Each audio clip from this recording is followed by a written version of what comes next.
la lectura. Acerca de este asunto, quiero referirme a 4 aspectos particulares. 1, ¿qué es? 2, ¿qué la determina? ¿Cuáles son sus determinantes, sus variables? 3, ¿cuáles son los niveles de ejecución, los niveles de desempeño de esta actividad cognitiva? Y 4, ¿para qué sirve?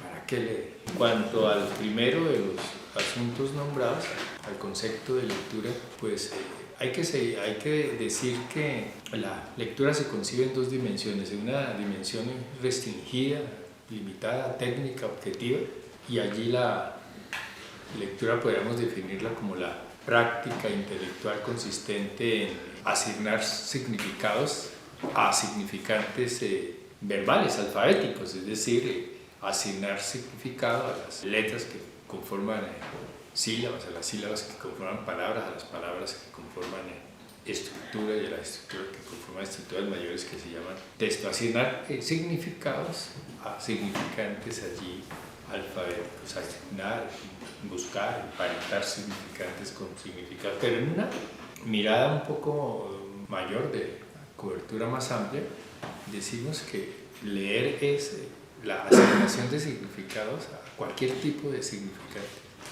Es decir, que leemos rostros, leemos imágenes, leemos juegos, leemos la vida. Esas 2 dimensiones, variantes, vertientes de la lectura, se determinan, en el punto 2 entonces, están determinadas igual que la escritura. La lectura está determinada por varios factores. Podemos decir que es una práctica multideterminada. 1, ¿qué necesitamos para leer y para hacerlo bien? Bueno, necesitamos afecto, necesitamos emoción, necesitamos pasión, necesitamos goce. La sensibilidad, el sentimiento, pues es el determinante de todas las actividades humanas, sobra decirlo. 2, necesitamos cerebro, es decir, que sin un cerebro bien tonificado, pues el ejercicio lector es bastante esquelético. Necesitamos cerebro en su totalidad.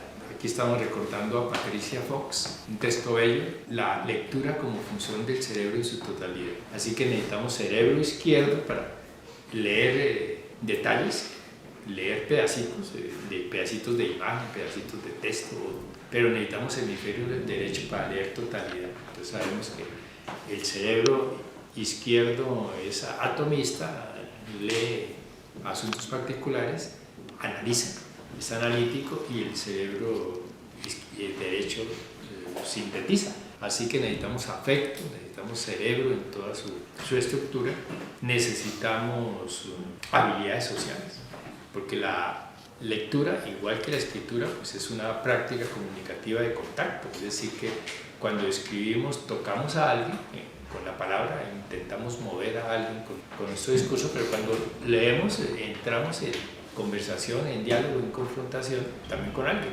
Habilidades sociales, habilidades para encontrar al otro, para tocar al otro. Y necesitamos, es una bobada de decirlo, pero hay que decirlo, necesitamos habilidades de código, es decir, necesitamos conocer el código en el que los textos, los discursos están construidos para poderlos leer. Punto 3. ¿Cuáles son los niveles? Se reconocen varios niveles. El nivel 0 de la lectura, pensemos que hay quienes piensan que es nivel 1, que ya es lectura lo siguiente. El nivel 0 de la lectura, podemos ser generosos y decir que es el nivel básico, es el de solo reconocer identificar los significantes, identificar los rostros, identificar los gestos, identificar las imágenes que vamos a leer, identificar las palabras, saber que hay palabras, que las palabras están en un código, que es el chahuil, que es el tucano, que es el karsá, que es la lengua castellana. Nivel 0, pensemos que el que haga eso ha arrancado nomás, es el proceso de decodificación formal. Nivel 1, la asignación de significado a los significantes locales, a pedacitos de texto. Encontrar significados locales, nivel 1. Nivel 2, encontrar significados a asuntos del texto que se relacionan, es decir, el nivel 2 es significación relacional, es lectura relacional, es relacionar elementos dentro de un texto verbal o texto no verbal. Nivel siguiente de lectura, el nivel de encontrar significados a relaciones del texto con otros textos. Llamamos a esto la lectura entonces intertextual.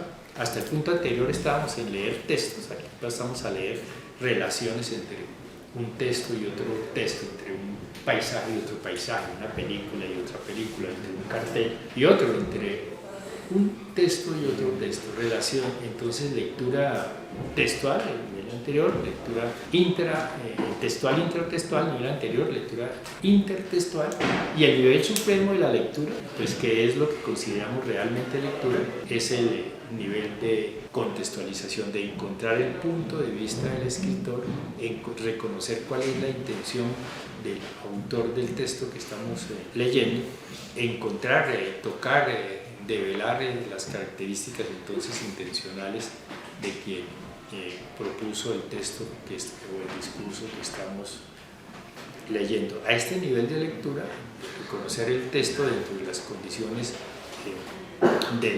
de quien lo escribe, condiciones políticas, condiciones ideológicas, condiciones culturales, es a lo que se le suele llamar lectura crítica. Realmente la lectura debe ser eso. Lo anterior podríamos decir que son momentos previos de la lectura, pero la lectura real, la lectura académica, la lectura que de alguna manera nos hace perder la condición de ingenuos, que hace que reconozcamos quién nos manipula, quién nos engaña, quién nos hace votar sin que tramitemos adecuadamente la información. Esa es la lectura contextualizada, lectura crítica, que es el objetivo de nosotros los maestros, es el objetivo de la escuela y es definitivamente la meta en esta gimnasia comunicativa. ¿Qué es? Entre los determinantes, los niveles, y cerremos diciendo para qué es, para qué sirve, para qué leer. Le preguntan por qué es importante la lectura, pues habrá quien dice porque aprende uno cosas, se entera uno de fenómenos. No, si a mí me dicen por qué es muy importante para mí, porque en casos de una trombosis como la que tuve, las posibilidades de pérdida cognitiva, las posibilidades de pérdida intelectual son menores, porque la lectura fortalece las redes neuronales ante un accidente cerebrovascular, un traumatismo encefálico. Estamos protegidos. Hay quienes le asignan a la lectura pues unos fines un poquito, digamos, mezquinos. Hay quienes dicen que leemos para aprender, que leemos para divertirnos. Bueno, sí, leemos para adquirir conocimiento, pero quiero enfatizar en la función mayor de la lectura, por lo menos la que me interesa a mí. Leemos para preservar la vida, para alargar la vida. La lectura es la gimnasia cognitiva que está más vinculada con la estructura neuronal, con la fuerza cerebral. Leemos para que los accidentes neurodiscursivos, para que los accidentes cerebrovasculares, para que los infortunios de la vida no arrasen con nuestros mecanismos cognitivos. Leemos para preservar, para alargar la vida. Leemos para ser más resistentes y más fuertes ante un traumatismo craneoencefálico, ante una enfermedad degenerativa, para tener fortalezas neurobiológicas, entre otras cosas. A quienes ya pasamos de los 20 años, nos empieza a interesar fuertemente la lectura para eso, para vivir más años, para vivir mejores años, para ser fuertes. En la próxima lección nos vamos a referir a la práctica comunicativa gemela, la escritura. Vamos a diferenciar allí entre lo que se llama escribir bien, que es lo que queremos escribir correctamente. Hasta entonces. ¿Listo?